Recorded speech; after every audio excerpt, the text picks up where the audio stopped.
2013년 미국 위스콘신주 법정에서 에릭 루미스라는 사람이 판사 앞에 섰습니다. 판사 옆에는 종이 한 장이 있었습니다. 사람이 아니라 알고리즘이 계산한 그의 재범 위험도였습니다. 여러분이라면 어떤 기분이시겠습니까? 이것은 이미 일어나고 있는 일입니다. 이미 미국의 여러 주에서는 컴퍼스라는 AI 시스템이 피고인의 재범 위험도를 예측하고 그 결과가 판사의 형량 결정에 반영되고 있습니다. 그런데 이 시스템을 분석한 결과 흑인 피고인의 재범 위험을 백인 피고인보다 거의 2배 높게 예측하는 경향이 있었습니다. 과거의 차별이 알고리즘 속에 그대로 살아남은 것이죠. 수학이 설마 기계가 차별을 하겠어? 라고 생각하실 수도 있습니다. 저도 처음엔 그랬습니다. 수학은 가장 객관적인 언어라고 배워왔으니까요. 그런데 그 수학으로 만든 시스템이, 우리가 만든 시스템이 차별을 되풀이하고 있습니다. 제가 오늘 드리고 싶은 메시지는 하나입니다. 정의는 저절로 오지 않는다. 코드 안에 설계되어야 한다. 그리고 그 설계에는 반드시 배제되어 온 목소리가 필요하다라는 메시지입니다.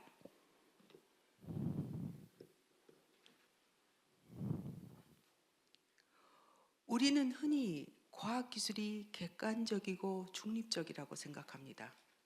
수학 공식은 감정이 없고 코드는 편견을 갖지 않는다고 믿습니다.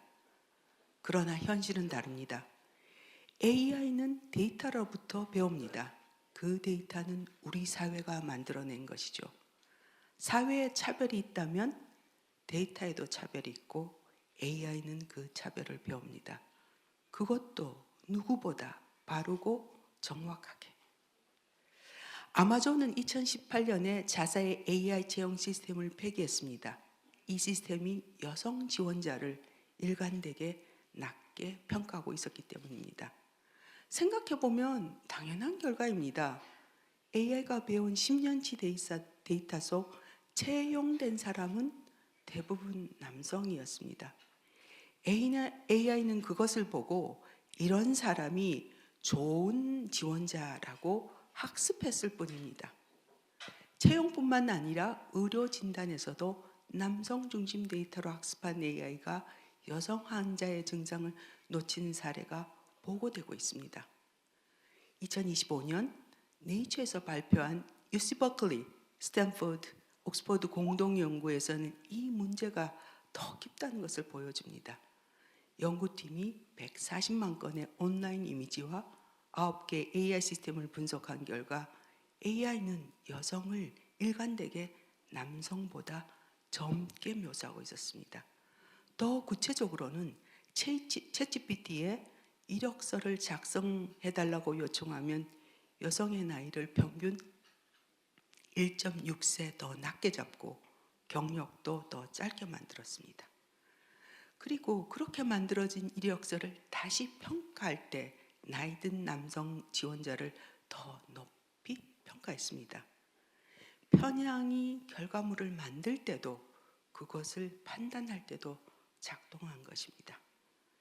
그리고 조금 더 놀라운 사실이 있는데요. 트리니티 칼리지 더블린 연구팀에서 402명을 대상으로 실험한 결과는 충격적입니다. 사람들은 여성 이름이 붙은 AI에게는 협력하는 척하면서 이득을 취하려고 했고 남성 이름이 붙은 AI는 처음부터 믿지 않았습니다. 우리가 사람에게 갖는 성별 편견이 기계를 대할 때도 그대로 작동한다는 것입니다. 어떤 분들은 이렇게 말씀하실 수 있습니다. 그러면 데이터를 우리가 더 많이, 더 균형 있게 모으면 해결되지 않나요? 그러나 방금 말씀드린 연구가 보여주듯이 AI는 존재하는 평양을 반영하는 데 그치지 않습니다. 새로운 결과물을 생성할 때 그 편향을 더 크게 부풀립니다. 데이터만 고치는 것만으로는 부족합니다. 누가 그 데이터를 해석하느냐가 달라져야 합니다. 기술은 거울입니다. 그것을 만든 사회를, 만든 사람들의 관점을 투영합니다. 문제는 그 거울이 지금 한쪽 방향만 비추고 있다는 것입니다.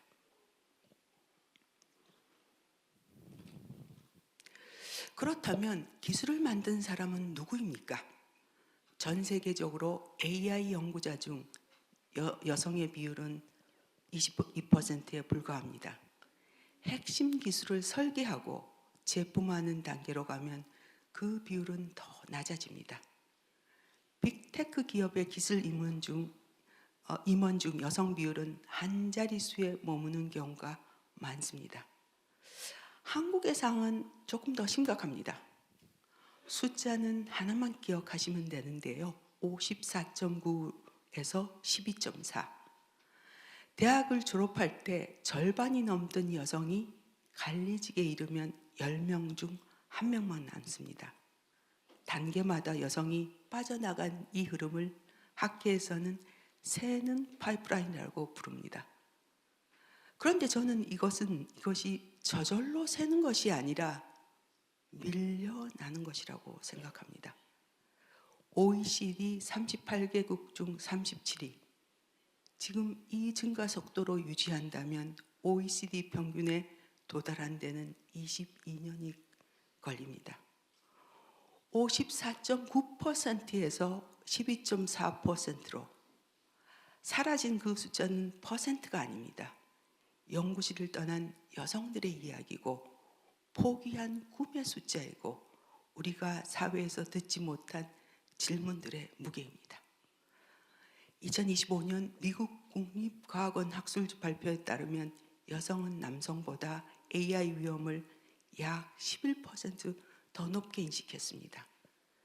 그런데 AI가 일자리를 늘 것이 확실히 보장되는 조건에서는 이 격차가 사라졌습니다. 여성은 AI가 두려운 것이 아닙니다. 불확실성 앞에서 더 많이 이뤄온 사람들의 합리적인 경계입니다. 저는 대한민국 과학기술계 대표하는 최대 단체 한국과학기술단체 총연합회에서 지난 12년간 이사와 부회장을 거치면서 이 현실을 가까이에서 지켜봤습니다. 500만 과학기술인을 대표하는 이 거대한 조직에서 의사결정을 내리는 자리에는 여성은 거의 없었습니다. 기술의 단계에서 다양한 관점이 빠지면 그 기술은 반드시 편향된 결과를 만들어냅니다. 그리고 그 편향된 기술이 사회 판단 기준이 될 때 채용에서, 의료에서, 사법에서 우리는 그 차별을 시스템으로 굳히게 됩니다. 여성 과학기술인의 참여는 단순한 참여율의 문제가 넘어섭니다. 이것은 정의의 문제입니다.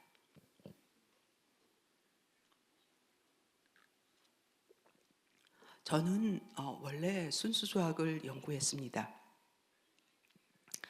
그러다 한 가지 깨달음이 저를 바꾸었습니다.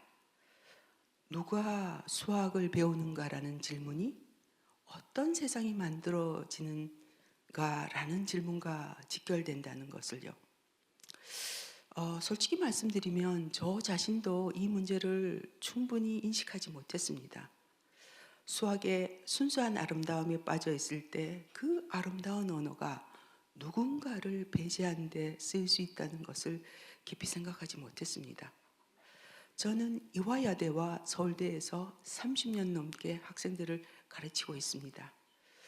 어느 해인가 뛰어난 여학생 하나가 찾아와서 저에게 이렇게 말했습니다. 교수님, 저는 수학을 좋아하는데요. 주변에서 왜 수학하지? 라고 물어봐요. 그 학생의 눈을 보면서 생각했습니다. 그 질문을 받는 것 자체가 문제다. 남학생에게는 아무도 왜 수학을 하지? 라고 묻지 않으니까요.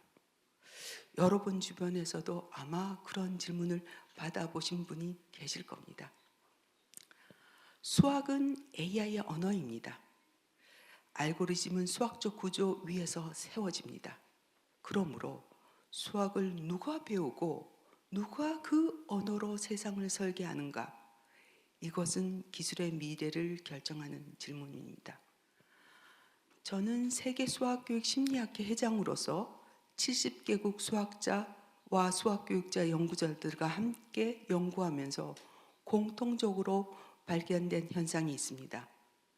이 학생은 초등학교 때 수학을 잘합니다. 좋아합니다. 그러나 중학교, 고등학교를 거치면서 수학은 나와 맞지 않는 것 같다라는 생각을 슬금슬금 자리 잡기 시작합니다.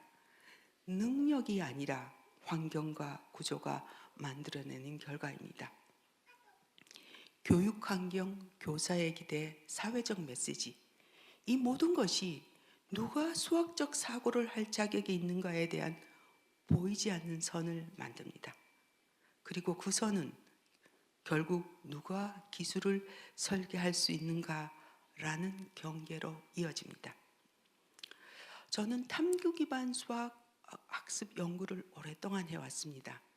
탐구 학습의 핵심은 정답이 아니라 올바른 질문입니다. 기술도 마찬가지입니다. 우리에게 필요한 것은 더 빠른 기술이 아니라 더 나은 질문입니다. 이 기술은 누구를 위한 것인가? 이 데이터는 누구의 경험을 반영하고 있는가? 이 시스템이 만들어내는 결과는 정의로운가? 이런 질문을 던질 수 있는 사람이 기술 설계 테이블에 있어야 합니다. 그리고 그 질문의 폭을 넓히려면 다양한 삶의 경험을 가진 사람이, 특히 그동안 배제되어 왔던 사람들이 그 자리에 함께 있어야 합니다. 앞으로 AI가 법률 판단을 보조하고 복지 혜택을 받을 자격을 결정하고 교육 기회를 나누는 시대가 옵니다. 아니, 이미 오고 있는 것 같습니다. 2013년 위스콘신 법정에서 시작된 그 이야기가 이제 우리 모두의 일상으로 들어오고 있습니다. 여성이 과학기술 참여를 바라보는 시각을 바꿔야 합니다. 이것은 여성에게 기회를 베푸는 문제가 아닙니다. 정의로운 기술 사회를 만들기 위한 필수 조건입니다. 여성은 기술의 혜택을 받는 사람이기 이전에 기술의 방향을 결정하는 주체가 되어야 합니다. 유엔 모먼의 책임 AI 전문가는 이렇게 말했습니다. AI 시스템은 고정관념이 가득한 데이터에서 학습하여 성별 편향을 반영하고 강화합니다. 오늘 이 자리를 만들어주신 유엔 모먼이 전 세계에 보내는 메시지입니다. 그리고 이 문제 해결은 기술적 수정만으로 부족합니다. 누가 기술을 만드는가? 어떤 질문을 던지는가? 이것이 근본적인 변화의 시작점입니다.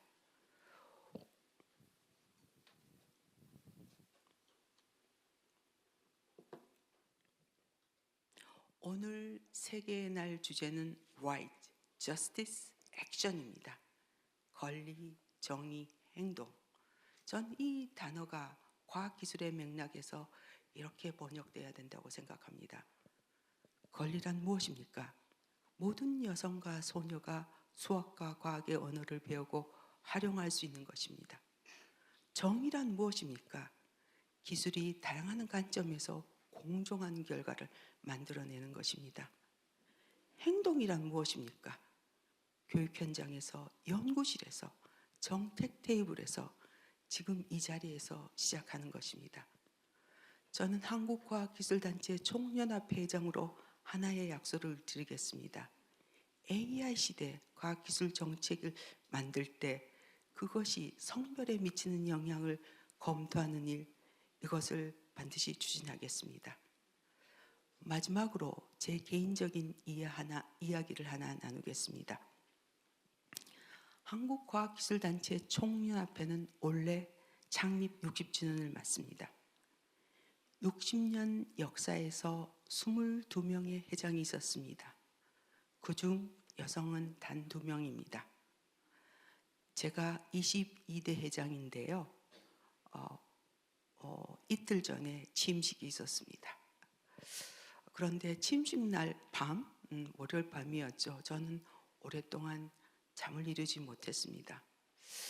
두 번째 여성이란 사실이 기쁨인지 무게인지, 기쁨이기도 하고 무게이기도 하다라는 결론을 냈습니다. 그리고 그 무게를 기꺼이 지겠다고. 첫 번째가 마지막이 되어서는 안 됩니다.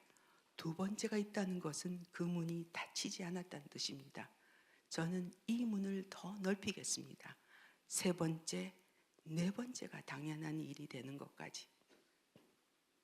정의는 저절로 오지 않습니다.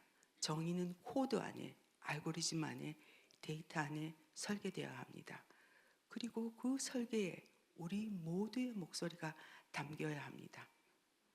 오늘 이 자리에 계신 여러분 한 분 한 분이 그 코드의 일부입니다. 여러분의 질문이, 여러분의 여는 문이 다음 세대의 기술을 바꿉니다. 감사합니다. 네, 고맙습니다.